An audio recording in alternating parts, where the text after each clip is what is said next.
10 বছর পরে ঢাকা শহরে আসলাম প্রবাস থেকে।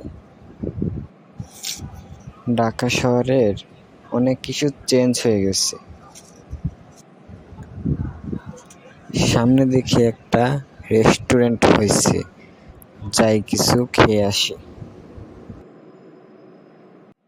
আরে বন্ধু, এই মাত্রই আসলাম।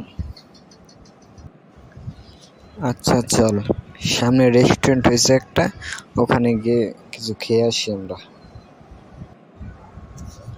আচ্ছা চল যাই।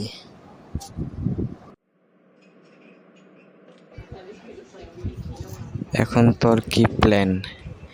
আবার কি বিদেশ যাবি, না দেশে কিছু করবি? না, আর বিদেশ যাব না। এখন আমার ফেভারিট একটা কাজ দেশেই করব। For this video and subscribe our channel.